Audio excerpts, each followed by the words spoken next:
ඔබ දකින්නේ පොළොන්නරුව දිස්ත්‍රික්කයත් මාතලේ දිස්ත්‍රික්කයත් වෙන්කරන සීමාවට මායිම්ව ඇති සුන්දරත්වයෙන් පිරුණු ඇලහැර පුරවරයයි. වර්තමාන යුගයේ දැවැන්තම වාරි නිර්මාණයක් වන මොරහාකන්ද ජලාශයේ සිසිලසින් පෝෂණය වන මේ ගම්මානයට යාබදව ඇති අතීත ගල්වඩුවාගේ දැවැන්ත නිර්මාණයන් රාශියක් තිබෙන බුදුරුවයාය පුරාණ රාජමහා විහාරය දැක ගන්නටයි මම මේ ගමන් කරන්නේ.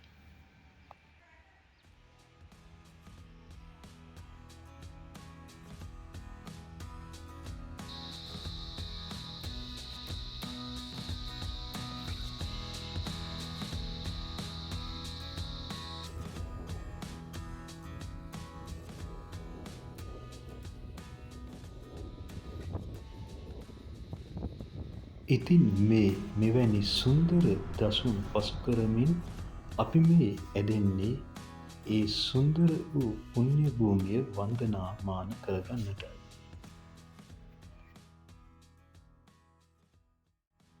මෙම විහාරස්ථානයට පැමිණෙන විටම උද්‍යානයක සිරිමවන අලංකාර හරිත වර්ණයෙන් සමන්විත දැවැන්ත වූ සුන්දර වන උද්‍යානයක් දැක ගන්නට ලැබීම සිත නිවන්නට දසුනක්.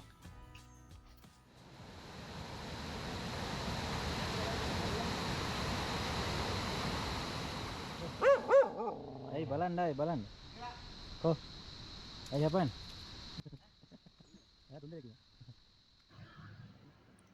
මේ ඉපැරණි ආරාම අංගනයේ පිහිටි ගලෙන් නෙළන ලද නිර්මාණයන් බොහෝමයක් දැකගත හැකි අතර මෙහි සුවසේසීම නිර්මාණය වන්නේ පිහිටි ගලෙන් නෙළන ලද ශෛලමය සැතපෙන බුද්ධ ප්‍රතිමා වහන්සේ. මෙම ශෛලමය සැතපෙන බුදු පිළිම වහන්සේ අප හෙළ කලාවේ පෞර්ඩත්වය විධාපාන දැවැන්ත නිර්මාණයක් ලෙස හඳුන්වන්නට පුළුවන්.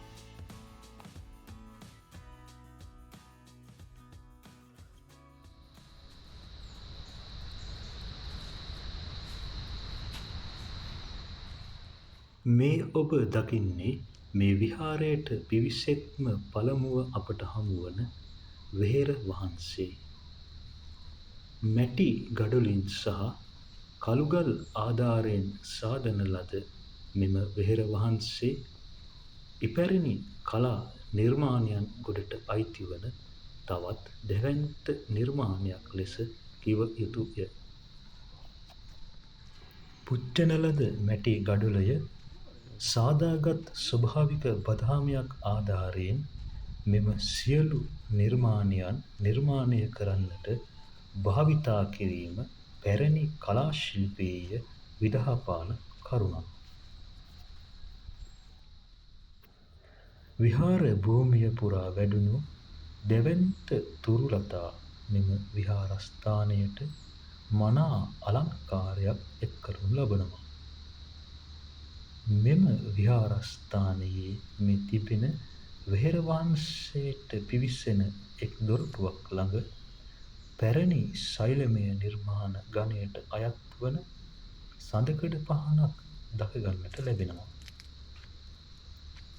වෙහෙර මළුවට ගොඩවත්ම වෙහෙර මළුව පුරා කපන ලද කළුගල් ආධාර කොටගෙන සම්පූර්ණ මළුව අතුරා තිබෙනවා. වෙහෙර වටා වන්දනාමාන කරන සැදැහැවතුන්ගේ පහසුව පිණිස ශෛලමය මල්ලාසන 4ක් දැක ගන්නට ලැබෙනවා.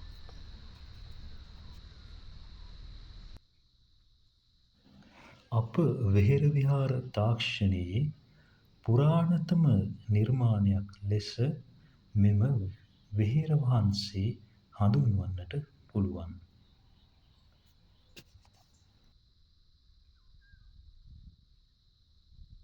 මෙවැනි වටිනා නිර්මාණයන් විනාශ නොවී අනාගත පරපුරට මේ ලෙස දැකගන්නට ලැබීම මහත් සතුටට කරුණක් බව කිව යුතුමයි.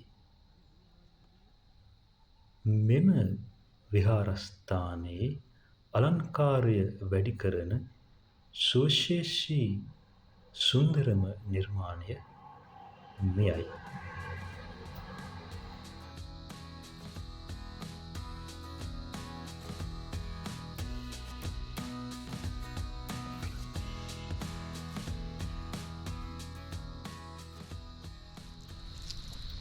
වෙහෙර වහන්සේ අභියස සතර දිසාවෙන් කුඩා වෙහෙර වහන්ස තිබෙන්නට ඇතැයි යන්න නිදසුන් ඉතිරි කරමින් එක් පසෙක මෙවැනි පරිවාර චෛත්‍යයන් වහන්සේ නමක් අදටත් දැකගන්නට ලැබෙනවා.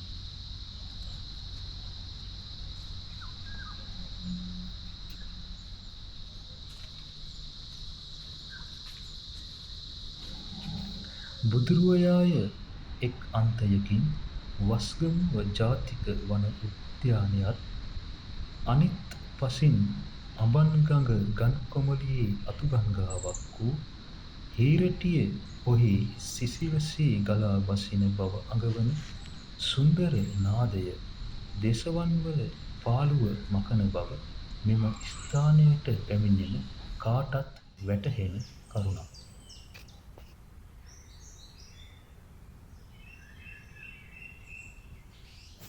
මෙම විහාරස්ථානයේ වටිනා සුවිශේෂීම නිර්මාණය පිහිටා තිබෙන්නේ විහාරය පහළට වන්නට මෙන්න මෙම ස්ථානයෙන් එපිට.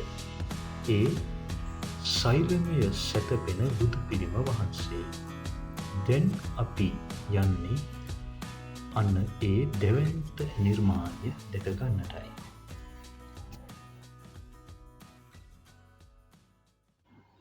මෙම පිළිම වහන්සේ රියන් 21කින් යුක්තව නිර්මාණය කර තිබෙනවා.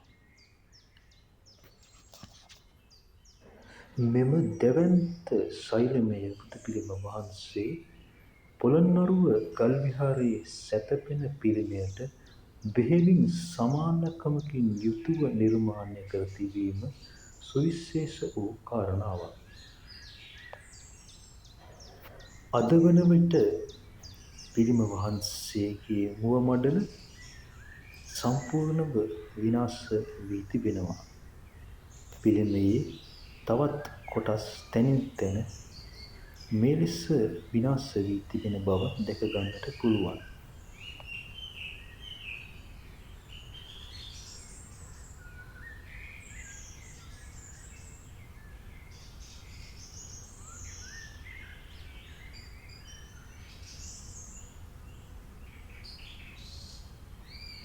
අප අතීත පුරාණ ගල්වඩුවාගේ සංයමය සහ පෞඩ කලා කෞශල්‍යය පිළිබඳව ඔවුන්ගේ හැකියාවන් විදහාපාන කදිම නිදසුනක් ලෙස මෙම ශෛලමය බුදුපිළිම වහන්සේ හඳුන්වන්නට පුළුවන්.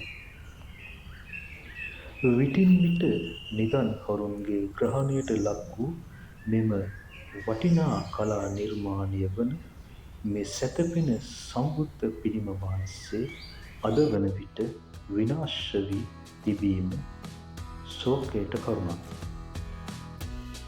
කෙසේ නමුතු අද වන විට මෙම විහාරස්ථානයේ කැණීම් කටයුතු සහ සංරක්ෂණ කටයුතු පුරාවිද්‍යා දෙපාර්තමේන්තුව සිදු කරන බව සතුටට කරුණක්.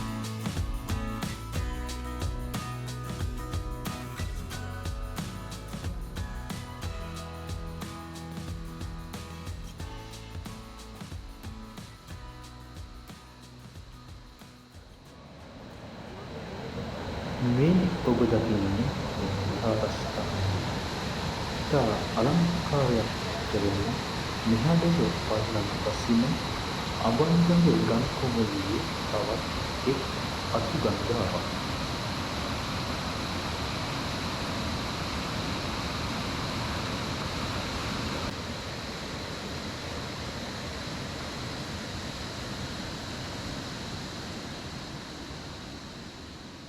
මේ විහාරයේ එක් පසකට වන්නට ගලා බසින ඇලහැර ඇලයි.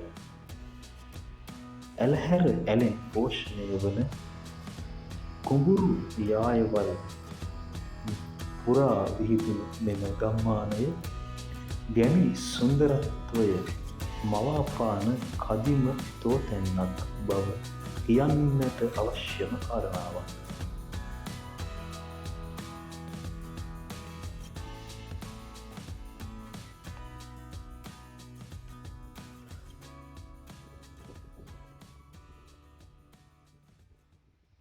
මෙම සුන්දර විහාරය පිහිටා තිබෙන්නේ දඹුල්ල සිට පැමිණෙන විට හමුවන බකමූන නගරය පසු කරමින් මහියංගන පාරේ කිලෝමීටර 9ක් වන්නට පිහිටි සුන්දර වෙල්යායක් අභියසයි.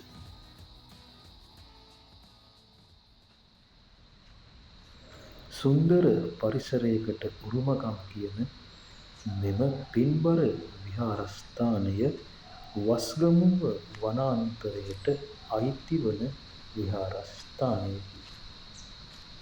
වස්ගමුව වනාන්තරයත් පුදුරුවයායත් වෙන් කරමින් තනා ඇති අඩිවැට නොවන්නට මෙම වන ප්‍රදේශයට මායිම්ව ජීවිකාව ගෙන යන ගැමියන්ට ජීවත්වීම පහසු කරුණක් නොවන්නට ඉඩ තිබුණි. මෙම විහාරස්ථානය පුරා දකින්නට ඇති සියලුම නිර්මාණයන් කළුගල් ආධාර කොටගෙන නිර්මාණය කර තිබෙන අතර දැවැන්ත ශෛලමය ගල් කණු සහ සඳකඩ පහන් කොරවක් ගල් ආදියෙන් සමන්විතව නිම වී තිබෙනවා. විහාරස්ථානය පුරා ගමන් කිරීම සඳහා ඇති අඩිපාරවල් ගඩොලින් සහ කළුගලින් නිර්මාණය කර තිබීම අලංකාරයට කරුණු.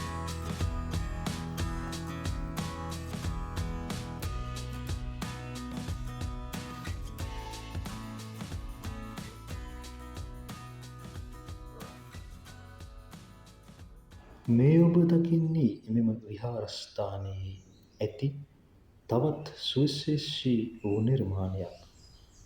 නන් දෙසින් පැමිණෙන සැදැහැවතුන්ගේ වන්දනාමානය පිණිස ගලින් කොටන ලද විශිෂ්ට සිල්පතුලක් මෙම විහාරස්ථානයේ දැක ගන්නට පුළුවන්. මෙම සිරිපතුල දැක වන්දනාමාන කරන කාගේ සිත් නිවන්නට කරුණක් වූ බව මෙය වන්දනා කරන කවුරුත් දන්න කරුණක්.